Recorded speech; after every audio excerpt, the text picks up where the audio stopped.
E também convidamos para o programa Sérgio Feijão Filho, diretor-presidente da Associação de Preservação da Memória Ferroviária. Como vão vocês, Vitor? Tudo bem? Tudo bem, é um prazer estar de novo aqui com vocês. Sérgio Feijão, como vai? Tudo bem, é uma satisfação você ter me dado essa oportunidade. Pois é. Falando dos trens da estação rodoferroviária, não há mais movimento de trens na região de Brasília? Quem responde, o Sérgio? O Vitor? Vitor José Atualmente, Pereira. em Brasília, só chegam os trens de carga. De carga. A estação, na realidade, não é mais rodoferroviária, né? Agora ela é uma estação rodoviária. Originalmente, ela foi feita pensando em ser uma estação intermodal e, de fato, os trens de passageiros chegavam lá. Né? Eu não tenho visitado essa estação. O Sérgio parece que esteve lá e pode dizer a situação em que ela se encontra. A estação Bernardo Saião, ela é rodoferroviária. Existe a linha lá, tudo mais. Você tem carros, vagões, muita sucata. Mas, como o Vitor lembrou bem, hoje a estação só atende ao trem de carga. E no Brasil, de um modo geral, as pessoas viajam de trem? Olha, atualmente nós temos 16 trens turísticos no Brasil. Né? São os trens, nós temos hoje 2 trens de passageiros de longa distância. Exatamente. Que é a Estrada de Ferro Carajás, lá no norte. Temos a Vitória Minas. Essas duas são operadas pela Vale do Rio Doce.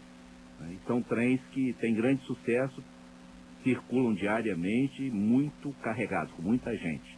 Né? Temos 16 trens turísticos, que são trens de curta distância, com a finalidade mesmo de transportar turistas. Né? Temos desses 16 aí 2 que circulam, aliás 3 que circulam diariamente, que é a Estrada de Ferro do Corcovado, lá no Rio, Campos do Jordão, Estrada de Ferro Campos do Jordão, e o Serra Verde Express, que faz Curitiba-Paranaguá. No estado de São Paulo, quantos trens turísticos estão circulando? Você falou do trem de Campos do Jordão. Sim. Tem mais algum? Temos lá Campinas Jaguariúna, que é operado pela DPS, né? Nossos irmãos, né? Fazem parte da nossa confraria e a DPS, e que detém lá nesse trecho, né? Eles pegaram um trecho da antiga Mogiana, que era uma daquelas chamadas Cata-Café, né? Ferrovia do Café. Atravessava uma região muito bonita. Hoje quem faz o passeio lá vê as antigas fazendas de café. E esse é qual? Esse é o Campinas Jaguariúna. Tá? Ainda Jaguariúna. E eles têm um acervo muito grande de locomotivas a vapor, de carros de passageiros, né, de outros tipos de carros especiais, que eles restauram. Agora, essa sede lá, essa instituição, ela opera outros trens em outros. Aqui no Brasil, pelo que eu sei, em São Paulo, só lá, né, Sérgio? Foi também cruzeiro, mas parou porque eles levaram o trem para Passa Quatro, já em Minas. Cruzeiro no Vale do Paraíba. Sim, não houve muito interesse da prefeitura, não houve um grande interesse, um grande envolvimento do governo do estado de São Paulo em apoiar eles. E lá também, no caso de cruzeiro, né, era um projeto quase que do trem pelo trem. Nós estimulamos muito que os trens turísticos eles se incluam em projetos turísticos mais amplos, em que a pessoa vá, por exemplo, no caso de Passa Quatro, que é aqui no sul de Minas. É a primeira cidade mineira quem vai daqui de São Paulo, né? Então é uma cidade que tem uma série de atrações, e a pessoa vai, passa o fim de semana, e uma das atrações é o trem. Agora, a partir do momento em que o trem voltou a circular lá, que foi no início do ano, e ele tem uma história interessante, se você me permitir, eu falo rapidamente. Fala. Que ali é um trecho histórico. Em Passa Quatro foi o local onde as tropas mineiras se confrontaram com as paulistas na Revolução Constitucionalista de 32. Muito bem. E há um túnel, o trem sai do centro de Passa Quatro e vai até esse túnel, que fica a alguns quilômetros lá do centro, onde ainda existem as trincheiras e as marcas de balas desse confronto. Né? Com um detalhe interessante, o grande estadista Juscelino Kubitschek era major médico da Força Pública de Minas e esteve acampado lá em Passa Quatro. Então isso é explorado dentro do projeto do trem e dá a ele um charme todo especial. Agora, há outros projetos aqui em São Paulo, né? O Sérgio, a associação dele, tem batalhado para implantar um trem turístico na região de Piracicaba. Né? Existe o projeto de Paranapiacaba, que depois a gente pode falar mais sobre ele. Lá em São José do Rio Preto, a prefeitura está com um projeto interessantíssimo, que é o Trem Caipira. Lá é uma região onde a música caipira, autêntica, de raiz, é muito valorizada. Então, esse projeto, ele será um trem que percorrerá 11 quilômetros dentro do município de São José do Rio Preto, e com 3 estações. Ele sairá da estação central, que vai ser caracterizada como estação da cidadania pelos projetos que vão ser desenvolvidos, o conjunto onde havia a indústria Swift, que é a Universidade Livre, e a estação Schmidt, que vai ser a estação da música, um centro de referência da música caipira.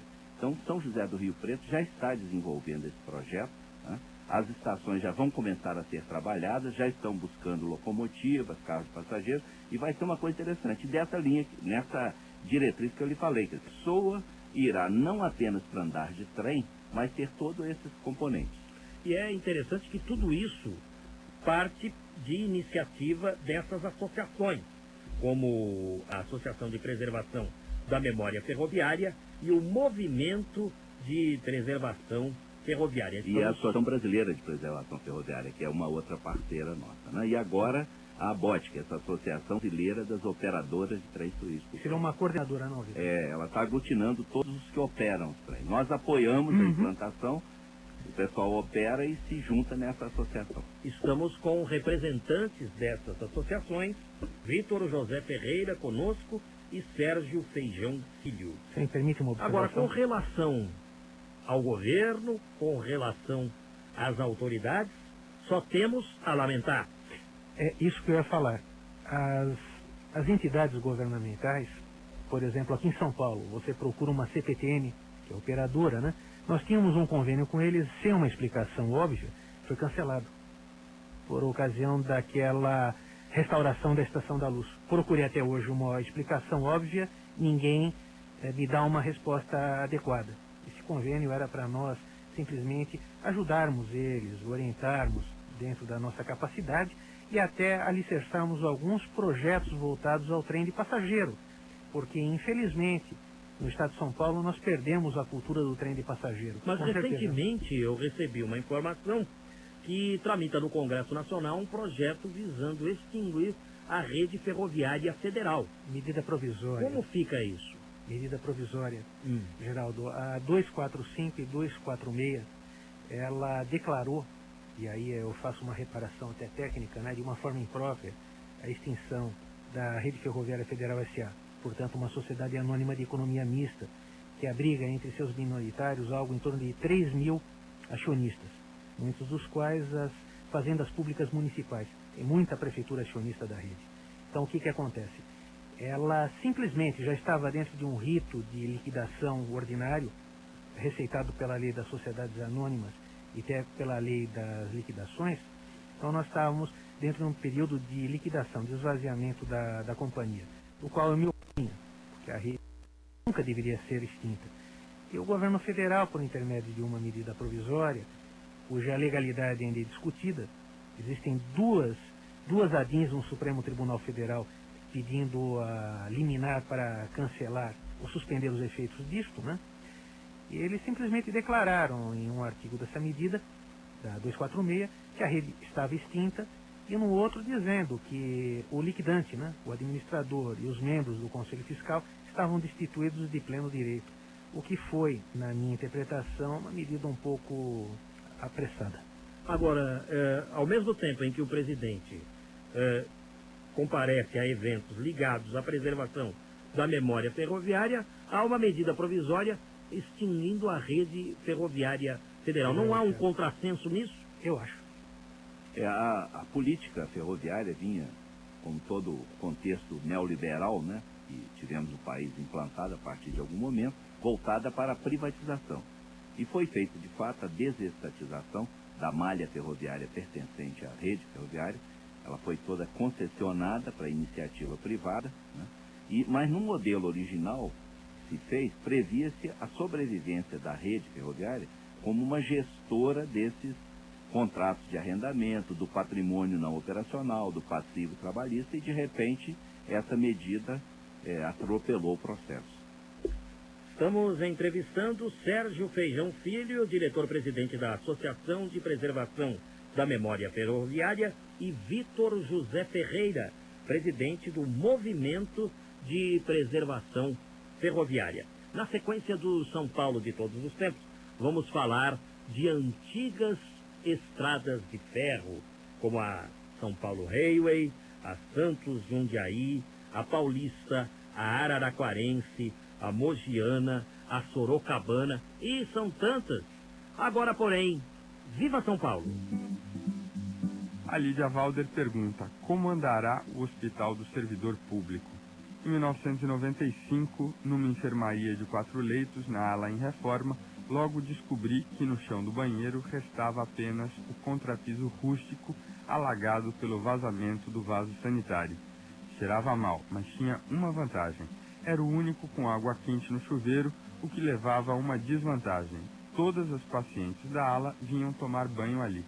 Meu estado era grave, mas não morreria só. Além do movimento do banheiro à noite, pacientes e faxineiras compareciam para o capítulo inédito da novela da Globo. Sentadas nas camas, apoiadas em vassouras e rodos, comentavam animadamente o desenrolar da trama. Só faltava a pipoca com guaraná. Estive ali 9 dias, apesar da tratada, só tendo a agradecer, pois após recuperei minha saúde. Viva São Paulo, compartilhando as suas histórias da cidade. Participe pelo site. O site de histórias de Juliano Speyer é o www.vivasp.com. Estamos falando sobre preservação da memória ferroviária com o Vitor José Ferreira e o Sérgio Feijão Filho. E eu gostaria de dizer o seguinte, que a Prefeitura de Santo André, o Vitor me dizia há pouco, assumiu para si a preservação da área ferroviária de Paranapiacaba. Paranapiacaba pertence ao município de Santo André. Lá existe o trem funicular que fazia o trajeto para Santos. Foi o primeiro meio de ligação ferroviária entre São Paulo e o litoral. E a preservação do funicular é muito importante. E Santo André abraçou para si essa preservação. Isso é muito importante, por isso a nossa congratulação com a Prefeitura de Santo André. Nós, na semana passada, falamos a respeito da comunidade do São Paulo de todos os tempos, que surgiu no Orkut, um site de amigos na internet. Então, visite a comunidade do São Paulo de todos os tempos no Orkut e fique sabendo também que há uma comunidade para os amigos do trem de Paranapiacaba. Visite, portanto, nossa comunidade no Orkut. Vamos agora contar também um pouco mais das histórias de nossas ruas. Esta é uma sessão integrante do São Paulo de todos os tempos. Caminhos de São Paulo, um passeio pela história das ruas e bairros da cidade com Geraldo Nunes. A Rua Dona Veridiana liga Higienópolis a Santa Cecília. Veridiana Valéria da Silva Prado nasceu em 1824. Casou-se aos 13 anos de idade e separou-se depois de 39 anos de casada, fato inusitado na época. Mandou construir em 1884 um elegante palacete dentro de um belo parque existente na região de Higienópolis. Esse lugar existe até hoje.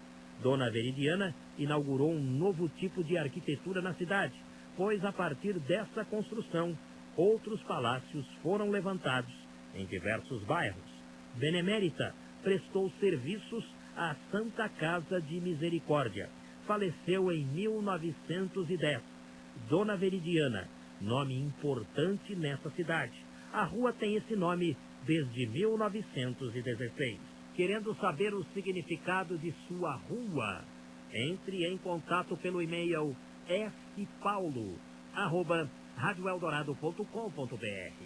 E muitos ouvintes querem saber também o endereço para mandar correspondências via correio. Anote, portanto, o nosso endereço. Rádio Eldorado AM, Avenida Engenheiro Caetano Álvares, 55, Limão, CEP 02598-900, São Paulo, capital. Escreva sua carta. Vamos ao intervalo. A Eldorado está apresentando São Paulo de todos os tempos. Uma viagem ao coração da cidade grande. Panorama Metrópole, em sintonia com a cidade. Atenção, você ouvinte da Aclimação. O Panorama Metrópole desta segunda-feira estará no bairro para discutir os principais problemas. Vamos conversar com moradores e comerciantes para saber o que pensam da região. Envie já seu comentário, crítica ou sugestão para o endereço eletrônico metrópole@radioeldorado.com.br. Panorama Metrópole na Aclimação, nesta segunda, à 13h. Até lá! Estação Férias, lazer e prestação de serviços pela Eldorado. Oferecimento Porto Seguro Alto.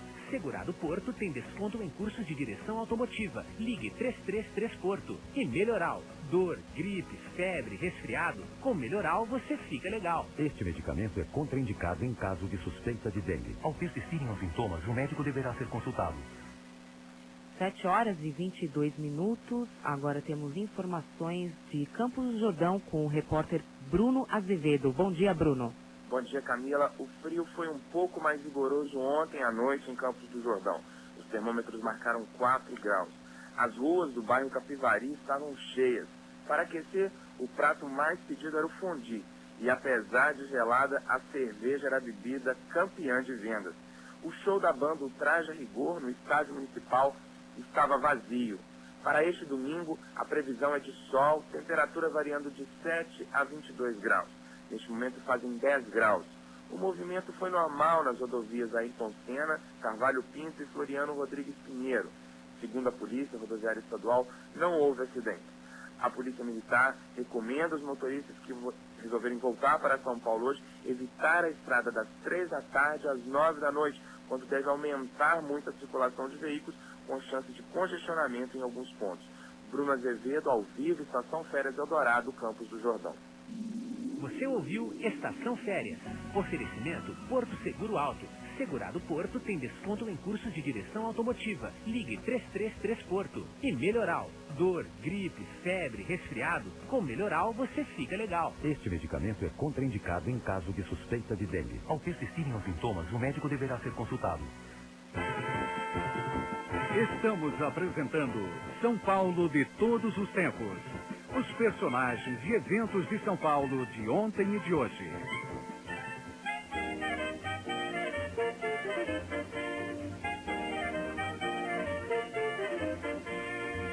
O trem de ferro chegou na estação, parou. Bebe água quanto quer, bebe água quanto quer. O trem de ferro chegou na estação, parou. Bebe água quanto quer, bebe água quanto quer. Estamos falando sobre estradas de ferro aqui no São Paulo de todos os tempos, entrevistando representantes de entidades ligadas à memória ferroviária. Conosco estão Sérgio Feijão Filho e Vitor José Ferreira. Eu contava para eles aqui no intervalo que quando menino, faz tempo, viu? Nos anos 60, fiz uma viagem de trem de São Paulo até Dobrada, no interior paulista, cidade onde tenho parentes. Essa cidade hoje é servida facilmente pela rodovia Washington Luiz, mas naquele tempo as pessoas costumavam viajar de trem. Eu me lembro que o embarque aconteceu na Estação da Luz. Fomos em um trem elétrico até Araraquara. E no trajeto passavam funcionários da própria empresa vendendo salgadinhos, guaraná. E eu achava tudo aquilo delicioso. Havia também um vagão restaurante, onde aqueles que estivessem interessados em almoçar se dirigiam durante o trajeto. Minha família não quis ir, talvez pelas condições financeiras. Aí vocês vão explicar para mim. Chegando em Araraquara, acredito que horas depois do início da viagem, por aí, mudamos de trem. Aí entrou uma locomotiva diesel, cuja fumaça ia para dentro do vagão, e fomos de Araraquara até Dobrada. Tudo isso no interior paulista. Sérgio Feijão Filho, esse trajeto de São Paulo até Araraquara eu fiz por qual companhia de trem? Você correu o percurso por 3 estradas distintas. De São Paulo a Jundiaí, a estrada de ferro Santo Jundiaí. De Jundiaí até Araraquara, o tronco da Companhia Paulista de Estradas de Ferro. Daí, a eletrificação... Terminava? Não, ia até Rincão. 32 quilômetros mais adiante. Mas você tinha que fazer a troca da máquina, porque a estrada de ferro Araraquara, a tração era a vapor e diesel elétrico. Era estrada de ferro Araraquara. Araraquarense era a forma popular de ser conhecida.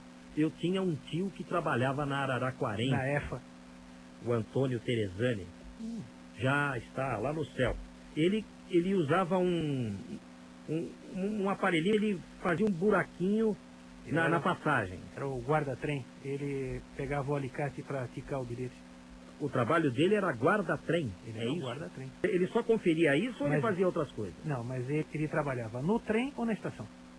Ele trabalhava, eu acho que no trem. No trem. Se era do trem, ele era da equipe do trem, pertencia ao tráfico, como o cara também na estação, mas ele era o guarda-trem ou ajudante do guarda. Eles conferiam as passagens. Havia muitos funcionários, então. Sim, sim. E um guarda pro carro. É comum os vendedores da própria companhia, porque eu me lembro do homem uniformizado, atuarem vendendo produtos, salgadinhos e tal? Não era da companhia, era uma concessionária que tinha concessão, pagava um aluguel pelo carro restaurante, então ela, uma empresa à parte, evidente, e ela fazia o agenciamento dos salgadinhos, do Guaraná no trem. Tá? Mas pertencia ao carro restaurante, que era uma empresa concessionária. Eu lembro que esse funcionário entrava dizendo assim, coxinhas, Perfeito. Coxinhas, quentinhas, né? Exatamente. Era isso. Era isso, era um carrinho, ele corria com esse carrinho e ficava vendendo os salgadinhos, o refrigerante, o Guaraná. Algo parecido com o trabalho das comissárias de bordo. Sim. Nos aviões. Só que é diferente dessas, você tinha que pagar pela coxinha dele, não está embutido no preço. Isso, você tinha que pagar a parte, pagava na hora. Pagava na hora. Isso mesmo. E havia o vagão restaurante. O carro restaurante, que eles faziam a chamada quando começavam a servir as refeições. Quem quisesse ia. Mas como você estava num trem, e evidentemente, como você lembrou bem, passava-se muito tempo viajando nele, então o que ocorre? Muita gente tinha que almoçar, tinha essa necessidade, que o trem não parava para você almoçar na estação. Então, eles davam uma espécie de um ticket, de uma reserva, tá?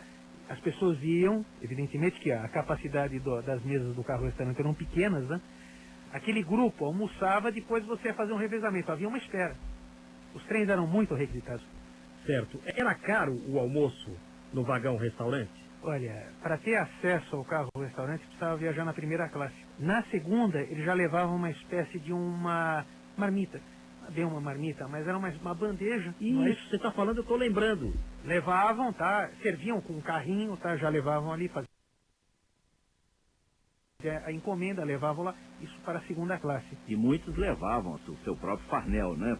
Uma curiosidade. Quem podia pagar, levava. Uma curiosidade. O presidente do Conselho de Administração da minha associação era um senhor que tinha entrado na Companhia Paulista em 1917. Era o seu Oscar Corrêa. O seu Oscar, ele pegou os primeiros tempos da Paulista. Então ele veio com uma história muito engraçada. Esse pessoal, na época, era conhecido como farofeiro. Por quê? Porque já traziam a farofa com frango naquele pratão. Quer dizer que esse sinônimo farofeiro começou nos trens? Nos trens. Agora, um detalhe. A primeira classe, pelo fato de exigir um pagamento maior da passagem, ela normalmente iam para ela as pessoas que tinham maior poder aquisitivo. Perfeitamente. E aconteceu até uma historinha interessante. 2 cunhados meus, quando garotos, eles saíram de Além Paraíba, em Minas, onde moravam, e foram nos visitar em Miguel Pereira, no estado do Rio. E eles foram sozinhos e, pela primeira vez, viajaram numa segunda classe e chegaram felizes da vida. Olha, nós descobrimos uma coisa interessante. No trem tem uma tal de segunda classe que é muito melhor do que a primeira, porque lá se tem muita alegria, tem sanfoneiro, outro lá no pandeiro, e o frango rolou lá, farofa e tal. O pessoal podia viajar cantando, claro, tocando instrumentos. Era uma festa, a segunda classe era uma festa. Da primeira, o pessoal era mais contido, né? Inclusive, usavam guarda-pó para se proteger da Exatamente. polícia e tal. Né? E paletó e gravata, Vitor. Vitor. Exatamente. Até o meu sogro, uma vez, viajou na primeira classe e estava muito quente, ele tirou o paletó, foi advertido lá pelo chefe do guarda. trem, olha, senhor, se quiser ficar sem paletó, vá para a segunda, aqui na primeira... Não é permitido. Da primeira classe são os vagões da frente? Não necessariamente. Depende da estrada, já. Eles eram mais confortáveis, as poltronas de um modo geral. Inclináveis, tinha uma guarda com estofamento melhor, exatamente. Né, o banheiro melhor. Na segunda classe, os bancos eram de madeira. madeira. Então o preço era diferenciado, justamente para poder permitir... Não eram numerados, Vitor. A primeira era numerada, você comprava com uma antecedência, você tem direito a reservar teu lugar. Na segunda, não. Mas segundo os meus cunhados lá, né, e era a realidade, a segunda era bem mais divertida. Não, era mais informal, né, Vitor? E havia o vagão-leito também para dormir? Tinha o carro-leito, tinha o carro poltrona-leito e tinha o carro Puma, que era um luxo. Esse Puma... Eram poltronas giratórias com ar refrigerado na Companhia Paulista.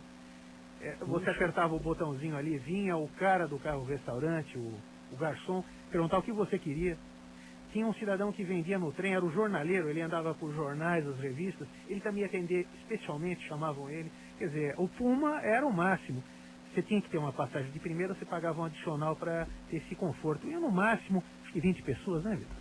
É por aí. E havia um detalhe em relação à Companhia Paulista, ela era considerada um padrão, assim, no padrão mundial. Quinta melhor do mundo, Vitor. Em termos de pontualidade, de conforto, eu me lembro, eu morava no interior de Minas, e o meu pai tinha um irmão que morava aqui em São Paulo e se referia a ela como assim uma ferrovia de padrão mundial, que as pessoas acertavam seus relógios pelos trens da Paulista. Você, Vitor José Ferreira, é mineiro de que cidade?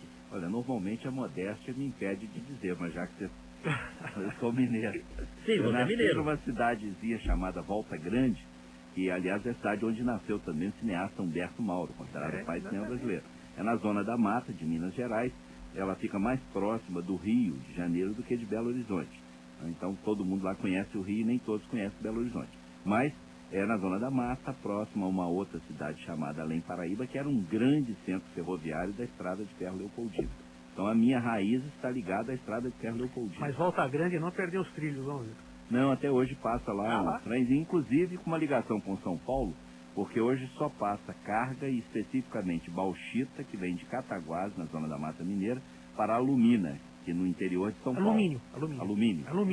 É a cidade de alumínio no interior. Exatamente, onde está a CBA. É, a CBA. Essa linha que hoje passa por lá é operada pela Ferrovia Centro-Atlântica exclusivamente para a CBA. E em conjunto com a MRS, que te traz o minério até alumínio, que é perto de Sorocaba. E é uma operação interessante que ele vem de Bitola Estreita até Três Rios, há um transbordo para Bitola Larga e um processo interessante que o trem passa num tipo de um viaduto, abre as laterais dos vagões, descarrega o minério, de lá vem até o interior de São Paulo.